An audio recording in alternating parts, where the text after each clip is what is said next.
The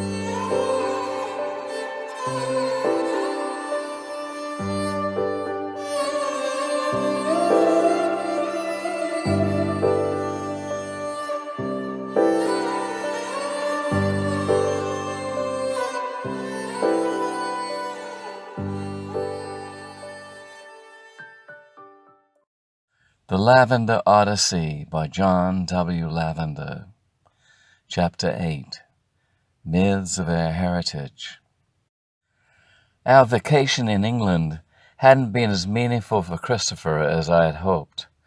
I asked him if he would like to see King Arthur's castle. There are also crystal caves where Merlin used to live, I said. He wasn't sure. Come on, it'll be fun, I said. Glastonbury means different things to different people. There is, of course, the connection with Camelot and the Arthurian myths, the Knights of the Round Table, Merlin, and so forth. But there is also evidence of a small Christian monastic settlement. St. Patrick was said to have been cloistered there before going to Ireland to spread the gospel to the Gaelic heathens. We took a train to London and then made a connection to Bath. The train was an express and arrived in the West Country in under an hour. Near the train station, I rented a Mini Minor. This was by way of fulfilling one of Micah-el's cherished desires. I was trying to include Micah-el in our trip, if only in spirit. She was the one who had made this expedition previously, while Christopher had been convalescing after their return from India. Glastonbury is not far from Bath. However, the roads were narrow, with many bends and turns. The names of the towns and villages we passed conjured an image of ancient times.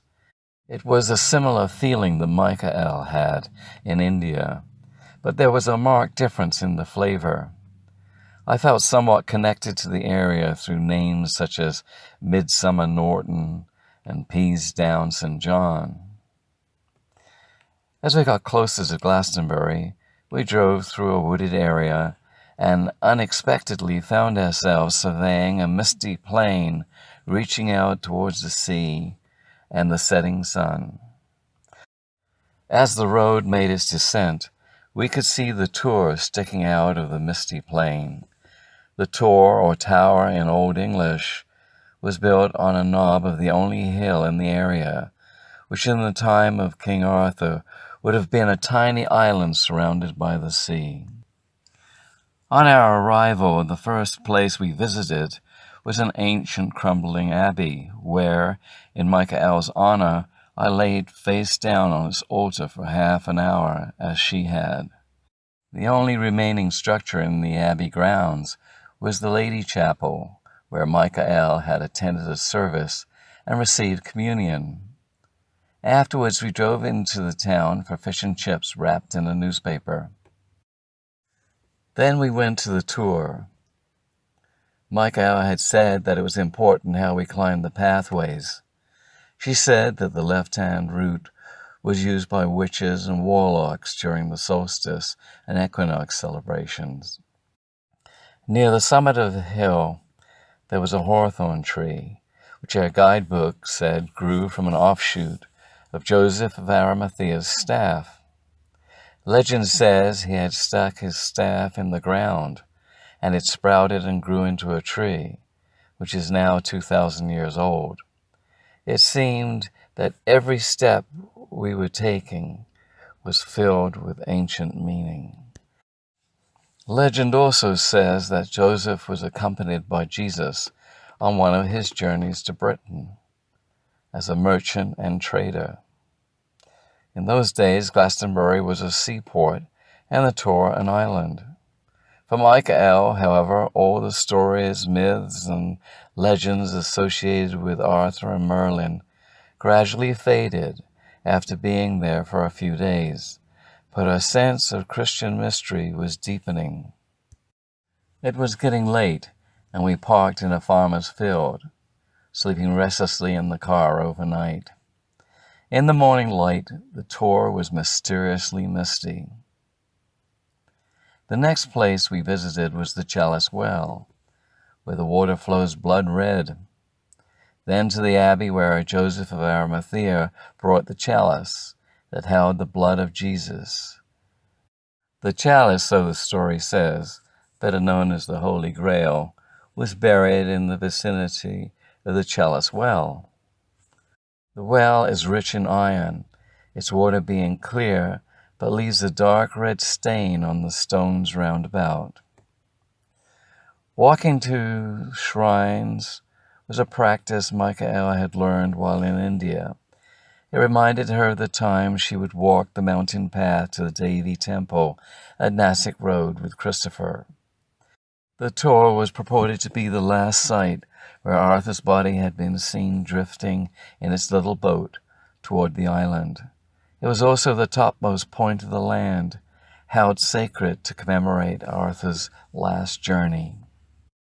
Micah-el had a stirring within her, and said that as she gazed at the image of Jesus, she remembered the pujas that were sung at the Devi shrine, where the priests would dress the Devi with shawls and offer flowers, incense, and camphor.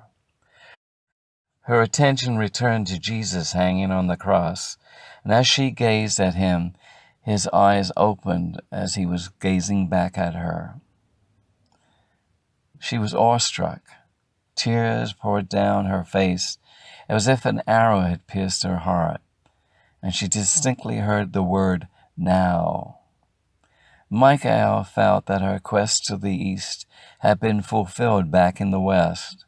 She marveled that she had traveled thousands of miles looking for God and found him to be her first love. Being in the vicinity of the Salisbury Plain, Christopher and I went to see the henge, and also the stone circle at Avebury. When we arrived at the site, we were disappointed, not with the henge itself, but its inaccessibility. The stones had been cordoned off. The visitors could only view them from a distance. I wanted to walk around them and touch them, but understood the necessity of protecting them against vandals. "Is there a tour that gets closer to the stones?" Christopher asked the guard. The guard looked up at the sky as if this had been the umpteenth time someone had asked him that question. "If everybody touched the stones, they would be worn down in no time. Besides which, you should blame the people who decided to break off stalactites as souvenirs at Wookey-Hole." When I was an art student in Salisbury, I would go to Stonehenge on Midsummer's Day when the Druids were there.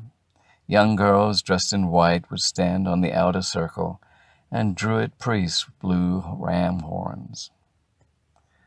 There are many stories about the stones and theories about why the henge was built and who built it, but mainly I wanted to be alone with them, sit there and watch the sun go down and rise again, watch the shadows and the sun rays burst through their apertures. After taking photographs from a distance, we drove out of the car park with a sad heart and on to Avebury, which turned out to be taken over by the local gentry trying to make a living from tourists. By the time we had finished our tour, it was late, and we went to the local pub for a meal. It occurred to me that the main difference between sacred sites in Britain and India was that in India there were pilgrims, and in Glastonbury there are tourists. At the pub, we inquired about a room, but there was no vacancies. Rather than driving around looking for somewhere else, we thought it best to sleep in the Mini and get an early start back to Bath. This turned out to be a disaster. Mini miners were not meant to accommodate sleeping. I couldn't get comfortable, and after tossing and turning most of the night, finally gave up and began the drive back to the city. It was 3 a.m. and still dark, as we glided down the country roads, unsure of the route to Bath. All the villages were asleep, and very few street lights illumined them. At Devizes we saw a sign and took the turn that led down a hallowed grove of chestnut trees. In the darkness and driving half asleep, I was suddenly jerked into conscious awareness by a white, tawny owl swooping down in front of the windshield. The owl stared at us momentarily through the glass and then disappeared. This image imprinted itself on my mind, and in some primitive way was a sign that our quest in ancient Britain had come to an end.